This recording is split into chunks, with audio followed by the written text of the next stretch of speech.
Times of Swaraj में आप सबों का स्वागत है और मैं हूं संतोष सिंह। और आज हम टाइम्स ऑफ स्वराज में बात कर रहे हैं कि लगता है तीर वाकई में निशाने पर लगा है।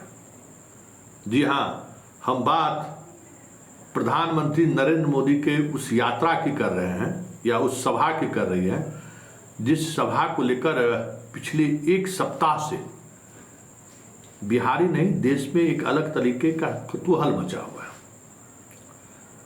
किस तरीके से 24.5 करोड़ रुपए खर्च किए गए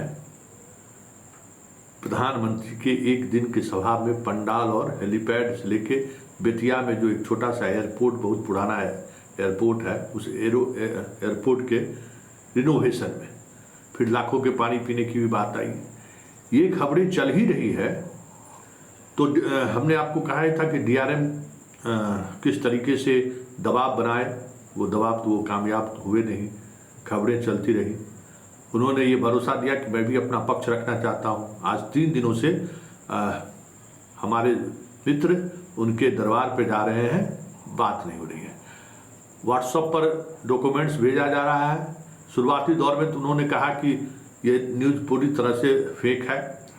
फिर जब मैंने डॉक्यूमेंट्स भिजवाया कि ये डॉक्यूमेंट सही है या गलत है, तो उन्होंने कहा कि डॉक्यूमेंट सही है, संदर्भ गलत है। तो ठीक है, आप अपना पक्ष रखिए।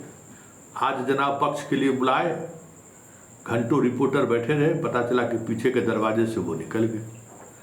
मतलब मीडिया से इस मसले पर फेस करना वो नहीं चाह रहे हैं, जबकि हमने तो कभी ये चार्ज ही नहीं लगाया कि आपने कोई घोटाला किया है या फिर इसमें कोई घोटाला की बात।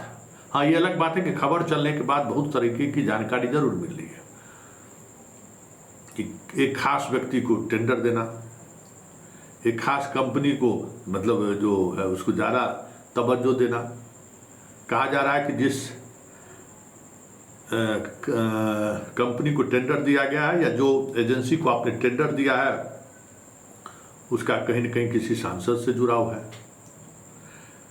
ये भी बात सामने आ रही है। और एक बात और डीआरएम साहब, कार्यक्रम तो बेतिया में था, लेकिन अधिकारियों के ठहरने की व्यवस्था शायद मोतिहारी में आपने किया, शायद नहीं, आपने मोतिहारी के उन होटल में किया और उस होटल में पूरे होटल का खर्च आपने वहन किया, जबकि 4-5 कमरे बुक हुए थे। 2 होटल में होटल का खर्च आपके तरफ से वहन किया गया। हम चाहेंगे कि हमारे रिपोर्टर से जब आपकी मुलाकात हो तो इस मसले पर भी आप सफाई दीजिए कि कार्यक्रम बेतिया में था तो फिर होटल में लोग मोतिहारी क्यों ठहरे। और ऐसा नहीं है कि बेतिया में होटल अच्छा नहीं है, बेतिया में मोतिहारी से कई अच्छे होटल हैं, लेकिन अजीब लगा कि आप मोतिहारी में क्यों ठहरे। लेकिन इन सबसे इतर जो सबसे महत्वपूर्ण बात है कि जिस तरीके से बिना टेंडर का आपने काम दिया है और बिना कोटेशन का, ये सिंगल कोटेशन और क्या क्या जो प्रक्रियाएं हैं वो तो आपने पूरा कर लिया होगा, क्योंकि आप डॉक्यूमेंट्स को लेकर ही पहले आपत्ति दर्ज कर रहे थे, लेकिन आप डॉक्यूमेंट्स तो सब कुछ सामने आ चुका है। खैर, जो बातें महत्वपूर्ण बातें हैं, जिन बातों को लेकर हम बार बार आपको नोक करेंगे, आप तक पहुँचेंगे, क्या वाकई में एक कार्यक्रम में 15 करोड़ से अधिक की राशि पंडाल बनाने में खर्च हो गया? आपको लगा नहीं कि ये राशि बहुत ज़्यादा है? या फिर इस तरीके की राशि प्रधानमंत्री के कार्यक्रम में आप खर्च कर रहे हैं जो भ्रष्टाचार पर जीरो टॉलरेंस की बात कर रहे हैं? ये सवाल तब तक जारी रहेगा जब तक आप इसका जवाब नहीं दे पाते। लेकिन चलिए देखिए, पत्रकारिता का यही क्लास है। बीपीएससी वाले में, नीट वाले में, बीपीएससी वाले टीचर्स वाले में तो हमने हजारीबाग वाली खबर चलाई थी, उसी समय ये यदुवंशी मेरे रडार में आया था। लेकिन अभी जो हाल में नीट परीक्षा में जो यदुवंशी की घेराबंदी हुई, उसी यदुवंशी में तेजस्वी के पीएस की जो घेराबंदी मैंने की कि किस तरीके से आपने गेस्ट हाउस में, सरकारी गेस्ट हाउस में ठहरने की व्यवस्था की, तो जो राजद वाले मुझे गाली दे रहे थे, मुझे संघी कह रहे थे, क्या क्या नहीं कह रहे थे, आज उन्हीं के ट्विटर हैंडल पर हमारी वो खबर दौड़ रही है और मोदी से सवाल कर रहे हैं। यही पत्रकारिता की खूबसूरती है और यही पत्रकारिता का मिजाज भी है कि हर दिन आपके चाहने वाले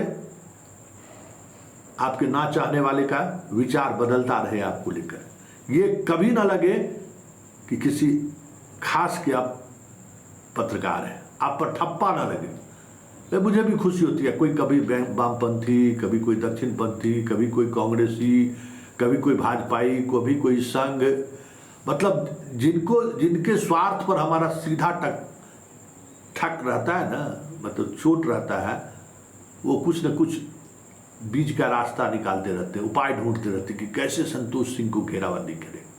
अच्छा लगता है।